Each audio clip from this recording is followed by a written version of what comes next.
Assalamualaikum warahmatullahi wabarakatuh. Kembali lagi dengan tutorial wanda.org. Kali ini kita akan membuat game Monopoli Edukasi.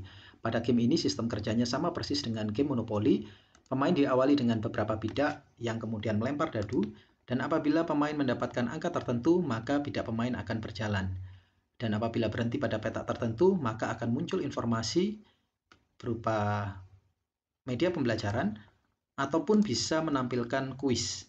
Dan apabila menampilkan kuis, apabila pemain bisa menjawab dengan benar, maka permainan akan mendapatkan poin tertentu, dan apabila menjawab salah, maka pemain akan mendapatkan pengurangan poin. Permainan dilengkapi dengan sistem bonus, kemudian ada sistem penjara, sistem denda, dan sistem high score. Untuk membuatnya, perhatikan langkah-langkah pada tutorial ini dan ikuti terus tutorialnya di wanda.org.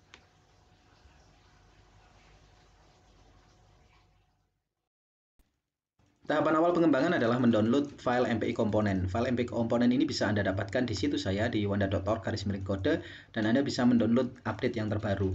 Setelah terdownload, file ini bisa dibuka dengan menggunakan aplikasi Adobe Animate. Di sini saya menggunakan Adobe Animate 2021 dengan workspace klasik. Secara default, workspace-nya adalah Essential, sementara saya menggunakan klasik agar tampilannya menyerupai Macromedia Flash atau Adobe Flash. Nah, MPI komponen ini adalah sebuah kode yang sudah terkompilasi, dan kita bisa menggunakan kode yang lebih optimal, lebih sedikit untuk proyek-proyek multimedia interaktif kita. Persiapan berikutnya adalah menyiapkan gambar yang akan digunakan untuk board game. Di sini saya memiliki background yang akan digunakan untuk board game. Anda bisa membuatnya dengan aplikasi grafis seperti Photoshop, AI, Corel, atau bisa mengunduh dari sebuah situs penyedia grafik gratis seperti di Freepik dan sebagainya. Kemudian di sini saya juga memiliki sebuah background yang akan saya gunakan untuk halaman judul. Saya memiliki board game itu sendiri. Di sini saya akan menggunakan tema keliling dunia untuk board game saya. Dan yang selanjutnya adalah di sini adalah judul untuk aplikasi. Di sini saya menggunakan judul Monopoli Edukasi untuk Negara Dunia. Nah, file ini sudah saya siapkan dalam format PNG yang nantinya akan saya import ke dalam aplikasi Adobe Animate.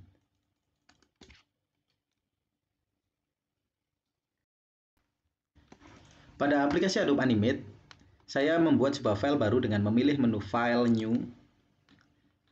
Kemudian di sini saya akan menentukan ukuran project saya, yang mana di sini saya menggunakan ukuran standar yaitu 1280 x 720 pixel. Frame rate-nya adalah 30 frame per second dan ActionScript 3. Nah, setelah di-create, nantinya akan membuat sebuah file baru. Nah, seperti pada tutorial sebelumnya, untuk menggunakan MPI komponen biasanya digunakan 4 buah layer seperti ini. Jadi saya membuat 4 buah layer. Layer yang pertama akan saya ubah layernya menjadi layer background. Layer yang kedua nantinya akan menjadi layer konten. Layer yang ketiga ini adalah layer untuk MPI, dan layer yang keempat adalah layer untuk kode. Nah, selanjutnya masih berada di dalam Adobe Animate dalam kondisi MPI komponen terbuka. Di sini ada sebuah compiled clip yang cukup krusial. Inilah yang digunakan untuk kode. Di dalamnya sudah terdapat ribuan kode. Ini kita copy, kemudian kita letakkan di layer MPI frame 1. Di sini saya letakkan. Anda boleh meletakkan di luar ataupun di dalam stage. Apabila di dalam stage nanti terlihat. Kalau Anda tidak ingin logo ini terlihat, Anda bisa letakkan di luar. Dimanapun letaknya itu tidak jadi masalah.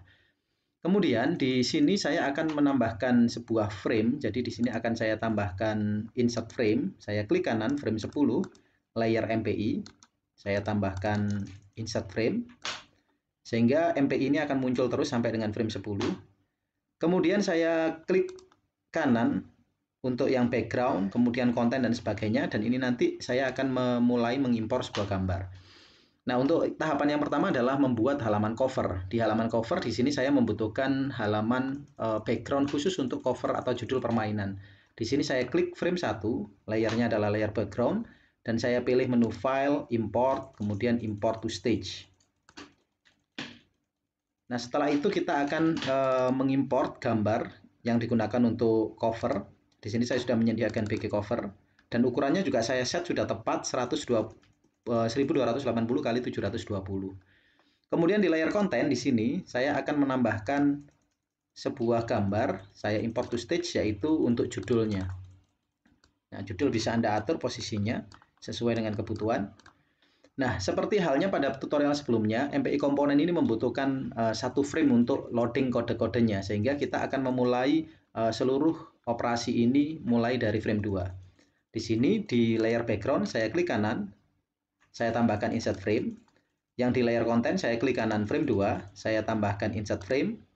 Dan kemudian yang di layer kode saya klik kanan, saya tambahkan blank keyframe. Ini untuk meletakkan kode. Nah, sementara frame itu digunakan untuk menampilkan apa-apa saja yang sudah ada di keyframe sebelumnya. Nah, selanjutnya kita akan membutuhkan sebuah tombol. Tombol yang akan digunakan untuk memindah halaman ini ke dalam halaman permainan. Jadi di sini saya klik layer konten, frame 2 layer konten, kemudian saya akan membuka library. Library ini bisa Anda buka dengan menu window library. Nah, di library ini Anda bisa aktifkan library-nya MPI komponen. Jadi Anda pilih di bagian pojok sini, kemudian Anda pilih MPI komponen. Dan di sini saya membutuhkan tombol play, jadi saya ketikkan play seperti ini. Di situ sudah ada tombol play. Nah, seperti ini saya tinggal drag saja. Anda juga bisa membuat tombol play yang lebih bagus lagi, ya, lebih baik lagi. Nah, untuk mengubah ukurannya Anda bisa menggunakan transform tool. Jadi di sini bisa diubah ukurannya. Nah, maka tombol play ini bisa diletakkan dimanapun sesuai kebutuhan Anda. Nah, apabila Anda tidak suka dengan desainnya, Anda bisa mengedit dengan cara double klik, atau Anda bisa membuat sendiri kemudian di-convert menjadi tombol. Nah, selanjutnya, agar tombol ini bisa dikenali oleh kode, tombol ini harus memiliki instance name. Instance name itu adalah ketika kita klik si tombol ini, maka di kolom properties di sana ada tulisan instance name. Nah, instance name ini perlu diisikan. Sebagai contoh, di sini saya tulis play btn.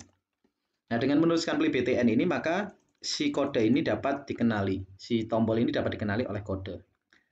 Nah, kode yang akan kita lakukan yaitu pada frame 2 layer kode, kita buka action, panel action, window action. Di sini sudah saya tempelkan di bagian panelnya taskbar di sini. Action yang dilakukan adalah pertama kita hentikan dulu frame-nya sehingga nanti tidak berkedip, jadi berhenti di frame 2. Kemudian kita akan menuliskan mpi.click karena tombolnya yang akan kita klik, yang kita klik tadi namanya adalah play button, harus dalam tanda petik karena tanda petik ini artinya string. String itu adalah kata-kata, nama adalah kata-kata. Dan di sini ketika diklik dia akan pergi ke frame 10.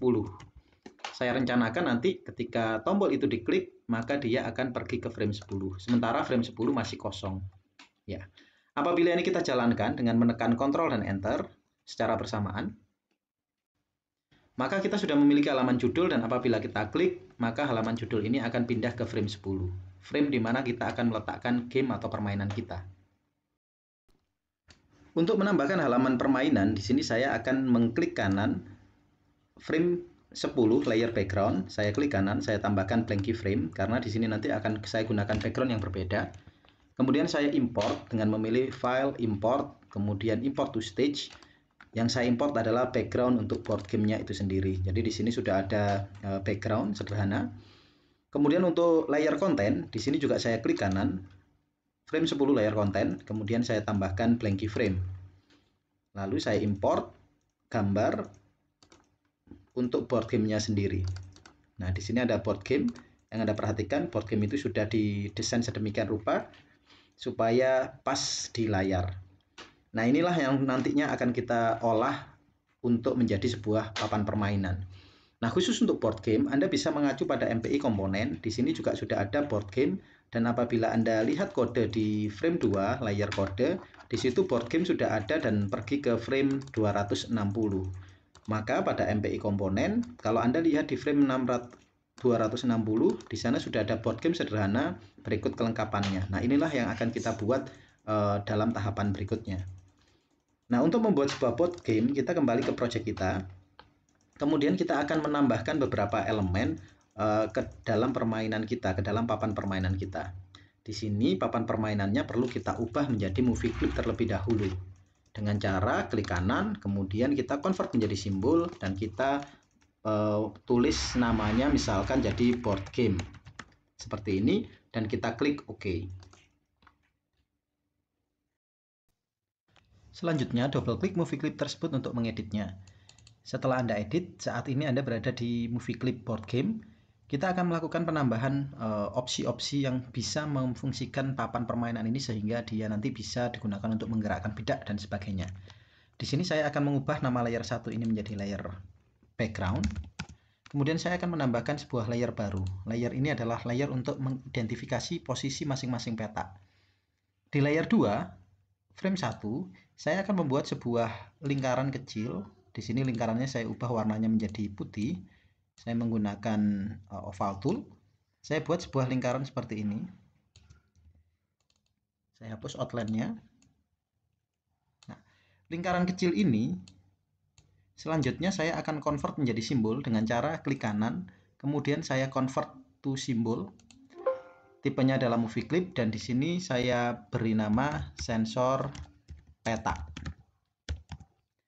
Nah, kemudian sensor peta ini di instance name-nya juga saya edit dalam kondisi sensor peta ini ke seleksi. Di sini saya tulis peta. Nah, seperti itu. Kemudian ini saya copy, kemudian saya paste. Dan saya geser ke peta yang kedua karena ini nanti sensornya, jadi nanti dia akan pindah ke yang kedua. Kemudian saya copy dan saya paste lagi pindah ke posisi yang ketiga. Kemudian saya paste lagi untuk ke yang keempat dan seterusnya sampai seluruh peta itu memiliki sensor. Nah, hal ini digunakan untuk mempermudah kita dalam menghitung posisi gerakan bidak. Jadi ini nanti bisa posisinya tidak harus lurus, belok-belok pun juga bisa dilakukan. Nah, dengan menambahkan peta-peta ini nantinya bidak itu dapat mengidentifikasi di manakah dia posisinya sedang berada, seperti itu. Nah, ini kita lakukan terus sampai dengan posisi bidak yang terakhir, peta yang terakhir. Nah, kita lakukan copy paste itu sampai dengan tahapan yang terakhir, yaitu peta yang terakhir. Di sini sudah seluruh peta memiliki sensor. Nah, selanjutnya adalah masing-masing sensor ini harus memiliki nama instance yang berbeda-beda. Sebagai contoh, di sini saya akan memulai permainan dari peta kiri bawah. Ini adalah peta nomor 1. Maka di sini saya tulis peta 1. Kemudian yang kedua, instance name-nya saya ganti jadi peta 2, 3, dan seterusnya. Sehingga saya nanti akan memiliki peta yang berurutan. Nah, ini harus dilakukan dengan hati-hati agar tidak ada yang kelewat. Karena kalau ada satu yang kelewat, nanti aplikasi akan menjadi error.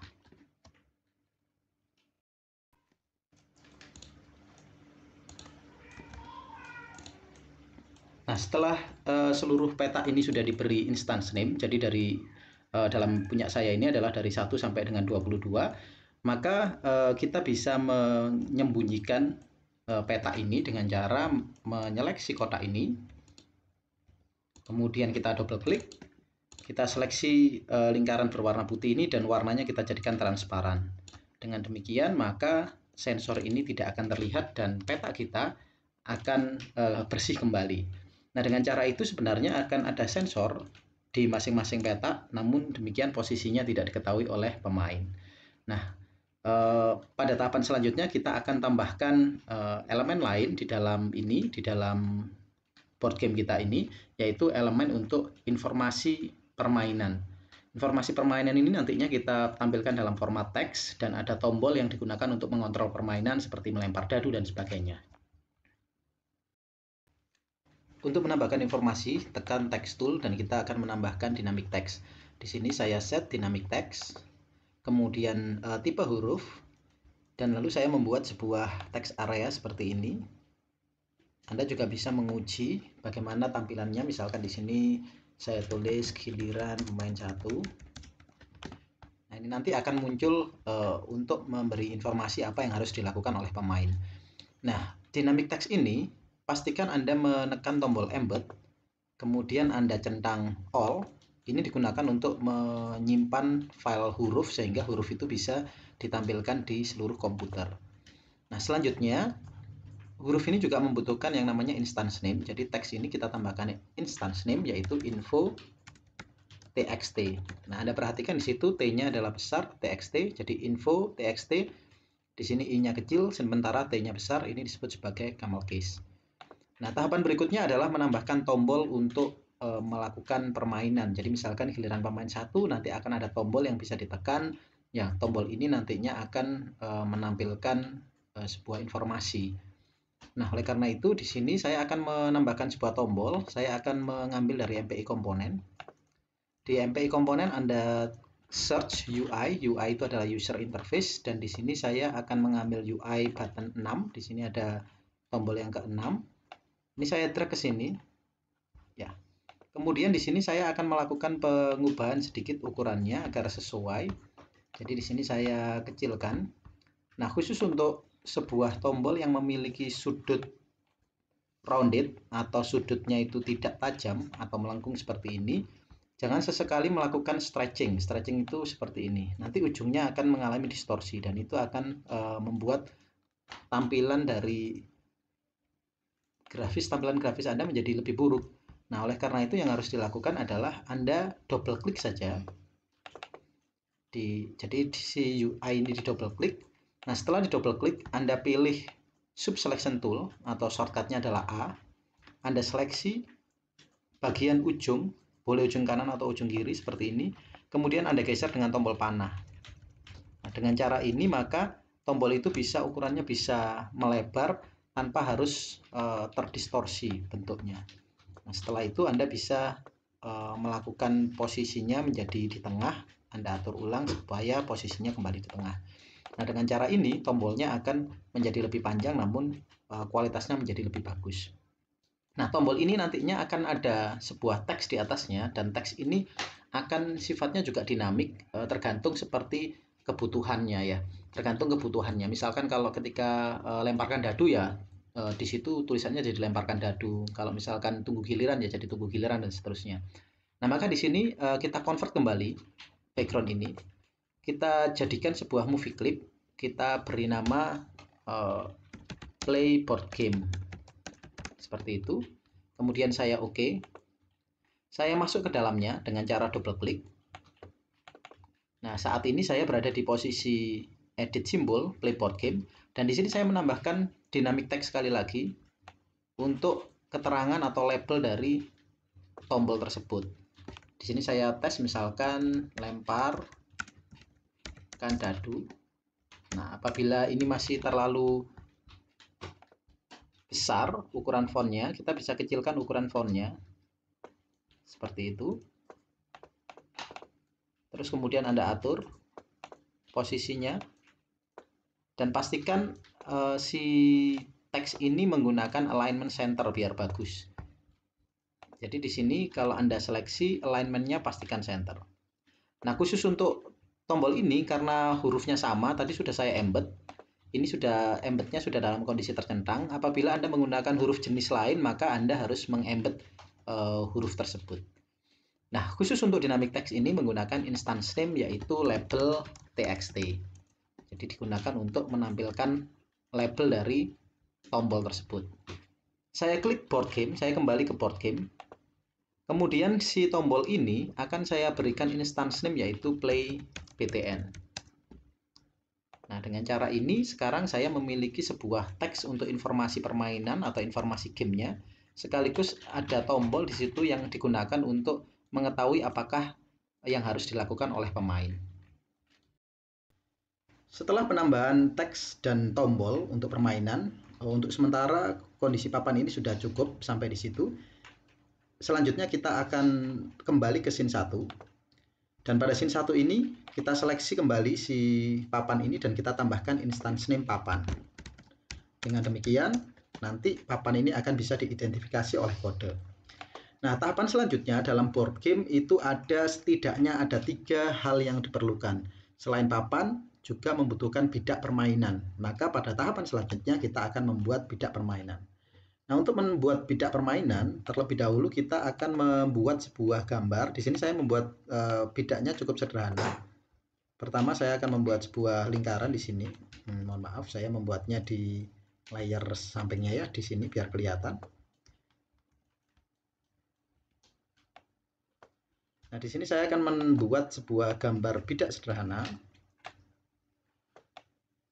Yang mana sebenarnya ini Anda juga bisa membuat tampilan ini menjadi lebih bagus dengan menyiapkan gambar bidak dalam format PNG. Anda juga bisa melakukannya.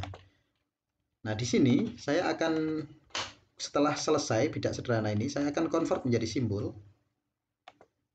Kemudian saya beri nama bidak MC untuk movie clip.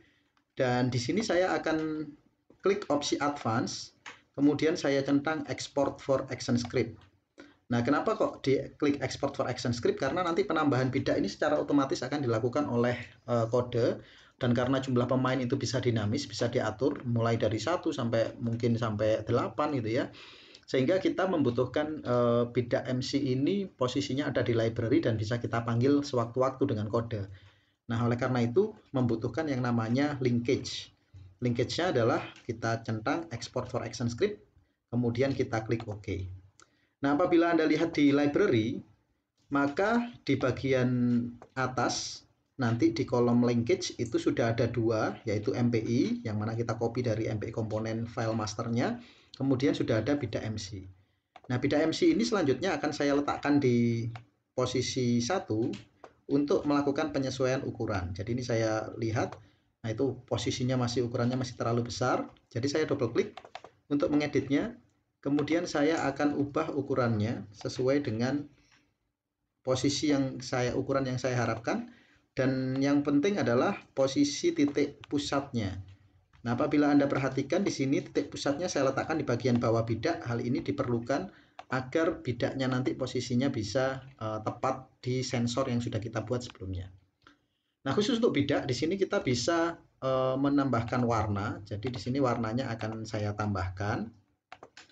Mungkin warnanya akan sedikit saya bedakan dengan warna latar. Jadi di situ ada hijau. Kemudian untuk membuat bidak yang kedua, kita bisa tambahkan keyframe di sini. Insert keyframe.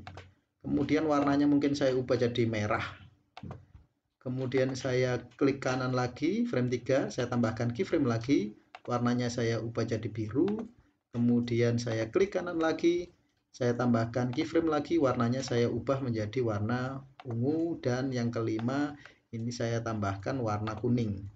Nah, jadi intinya adalah dalam pembuatan bidak ini kita melakukan secara frame by frame. Nanti pemain bisa diberi opsi bidak mana yang mau dipilih. Sebagai contoh di permainan monopoli itu pemain bisa memilih bidak mulai dari perahu, kemudian ada mobil, kemudian ada karakter manusia dan seterusnya, topi dan seterusnya. Nah, oleh karena itu di sini nanti Anda juga bisa melakukan hal seperti itu. Gambar sederhana ini bisa Anda ganti dengan gambar bertipe PNG dan Anda letakkan secara frame by frame untuk mendapatkan tampilan yang lebih menarik. Saya kembali ke scene 1. Anda perhatikan di situ posisi bidaknya sudah kurang lebih sudah sesuai seperti itu ya. Ini saya hapus dari layar karena nanti dipanggil dengan menggunakan kode. Setelah bidak kita juga membutuhkan dadu. Jadi kita akan membuat dadu. Nah, di MPI komponen sebenarnya sudah ada dadu. Jadi kita kalau pergi ke library-nya MPI komponen lalu Anda ketik search dadu, maka di situ sudah ada dadu MC. Nah, Anda tinggal drag saja ke layar. Nah, konsep dari dadu ini sebenarnya juga relatif simpel, sama seperti bidak tadi. Anda juga bisa membuatnya secara independen, tidak harus ikut MPI komponen. Apabila dadu ini Anda double klik, maka di sini ada frame by frame 1, 2, 3, 4, 5, 6. Ya, apabila Anda ingin mata dadunya 8, ya Anda silahkan membuat sampai 8 dan seterusnya. Nah, dengan cara itu nanti dadu ini akan diacak secara otomatis. Nah, selain itu, movie clip dadu ini juga memiliki linkage. Jadi, movie clip dadu ini sudah memiliki linkage sehingga ketika Anda lihat di library saat ini kita juga memiliki dadu MC. Nah, dengan 3 komponen ini yaitu papan, dadunya saya hapus karena sudah punya linkage. Ada papan permainan, ada bidak, dan ada dadu, maka permainan sudah bisa dilakukan dengan cara yang sederhana yaitu gerakan pemain di atas papan permainan. Untuk menambahkan kode agar game permainan papan ini bekerja dengan baik, maka kita akan menambahkan kode di frame 10 layar kode. Di frame 10 layar kode saya klik kanan terlebih dahulu, kemudian saya tambahkan blank keyframe untuk meletakkan kode. Nah, kodenya relatif sederhana. Kita bisa membuat kode seperti ini, var monopoli sama dengan mpi.boardgame. Seperti ini. Kemudian kita akan tambahkan papan. Papan ini adalah papan permainannya. Kemudian kita juga akan menambahkan bidaknya. Tadi adalah bidak MC. dan kemudian kita menambahkan dadu MC. Ada 3 elemen, yaitu mpi.boardgame, papan, bida MC, dan dadu MC.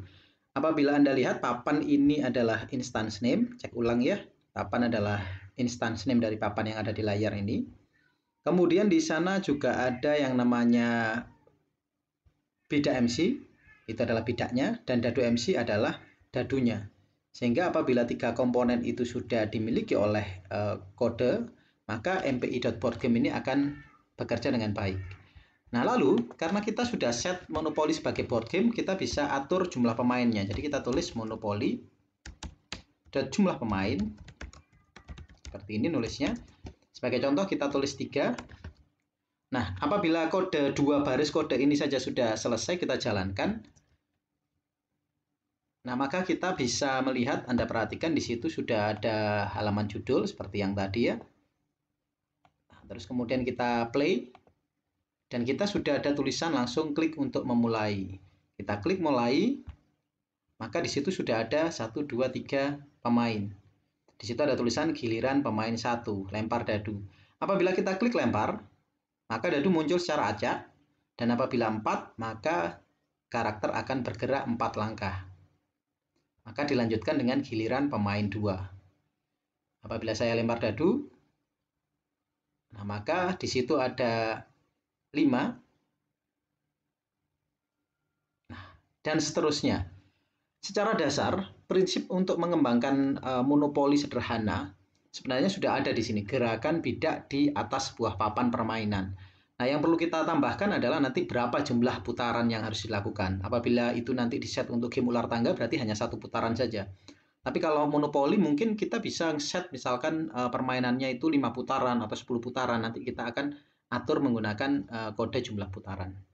Nah, apabila tidak ada permasalahan seperti ini, kita sudah bisa melihat bagaimana si permainan itu bekerja. Anda bisa melakukan uji coba sampai pemain itu melakukan 1 putaran setidaknya. Nah, dengan cara ini nanti kita bisa pada tahapan selanjutnya bisa menambahkan seperti kuis, kemudian ada bonus poin dan seterusnya.